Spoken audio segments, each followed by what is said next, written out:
The SS car's design stood out from the crowd. With its stylish good looks, it clearly outlined the direction William Lyons' company would be heading in the future. If you looked at the SS, the first one, the coupe, with the long bonnet, the bonnet was just a little bit longer than any of the cars on the road, and the roof was a little bit lower. And just that difference made it that much more exciting car to look at. You know, it had a visual excitement that other cars didn't have, and it was that understanding of proportion and form and the way the lines work. The SS was the first car they really started producing with the chassis and their own engine and bodywork as well, and so that represented a major step forward. And it really, rather than just being a coach building company,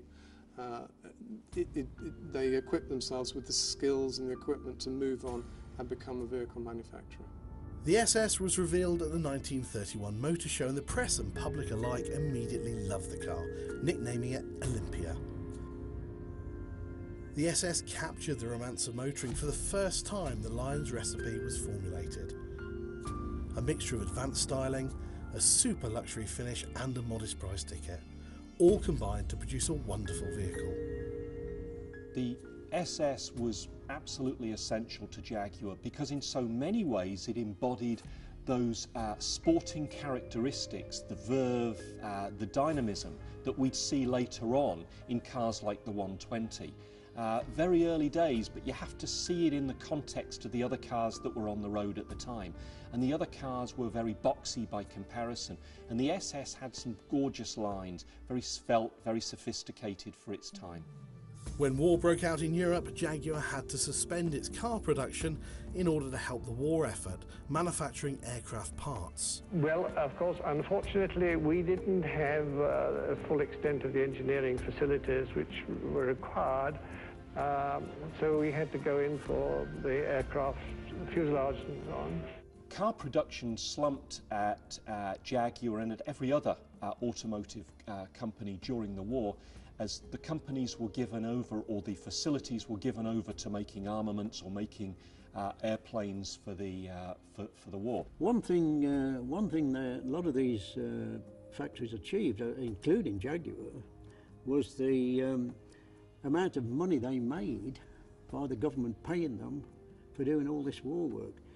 And a lot of the car companies really came off very good indeed financially at the end of the war, which gave them quite a good load of money to start up and reproduce cars again.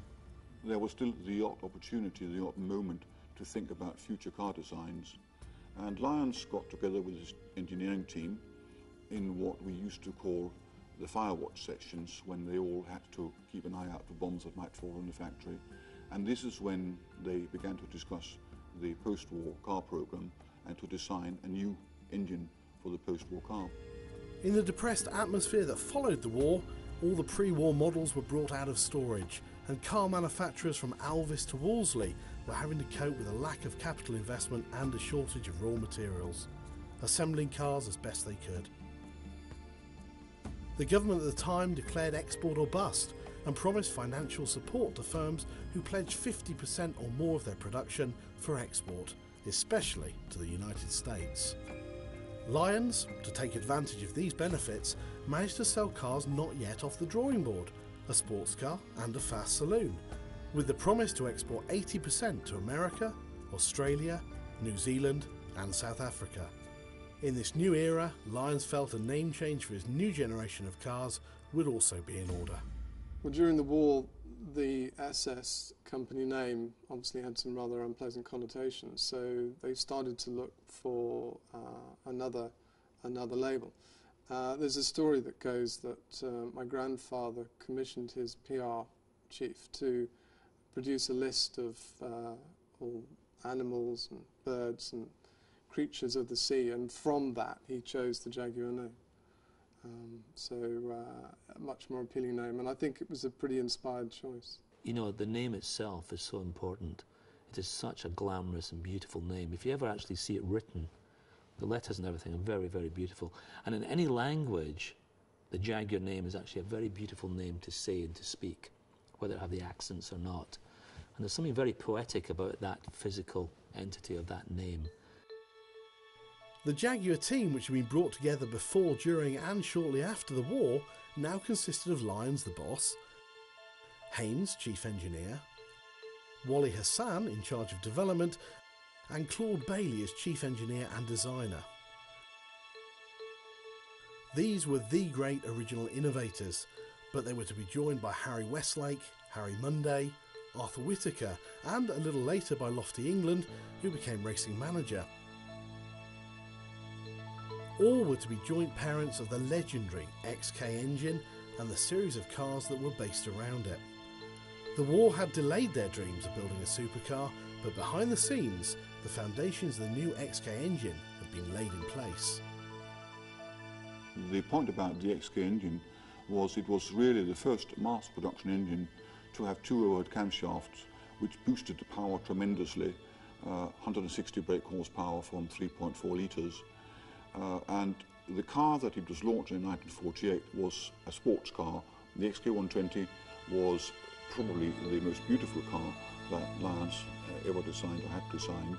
With the XK120, Jaguar was taking a huge calculated risk, producing such an advanced car just after the end of the war. Few garage mechanics knew enough to be able to service the engine, let alone deal with repairs, and any flaws in the car would soon herald its failure.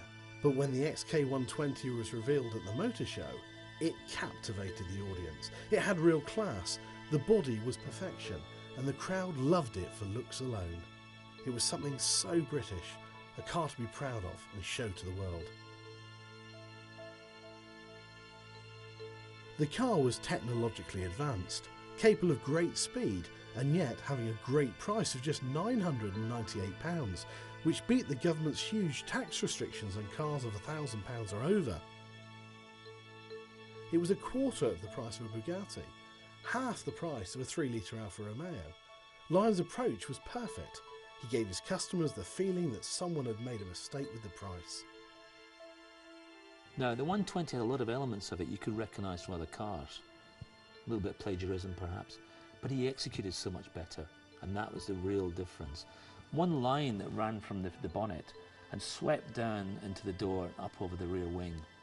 One simple line, offset by the purity of that one base line along the bonnet of the car, along the bottom of the car where the wheels were. I mean, the purity of that statement, you couldn't get clearer. I think the XK120 was the first Jaguar that made an enormous worldwide impact. It was launched in London to sheer amazement. No one had ever built a car that looked quite as svelte, quite as sophisticated before. An absolutely breathtaking car, a car that seemed to look as though it was moving even when it was standing still. And if that's a cliche and it's been used many times about Jaguars, it was most true of the 120. It was claimed, you see, that's why it got its XK120, that it was a 120 mile an hour car. Now, when you think back 48, that was a big claim to make, because most cars, even the sports cars then, were only probably possibly able to do 90, maybe squeeze 100, but you've now announced a car 120 mile an hour. So the press poo-hooed it. They just said, "There's to Lyons, this is a showpiece, you know. That car would never do 120 mile an hour." Lyons said, "Well, we've got to prove it." And prove it, Lyons did. He chartered a plane, filled it with journalists, a driver and an XK120, and took them to Jaguar to demonstrate exactly what his new car was capable of. On the first run, the car achieved 126 miles per hour. On the second, 132. Lyons had delivered on the promise of his car.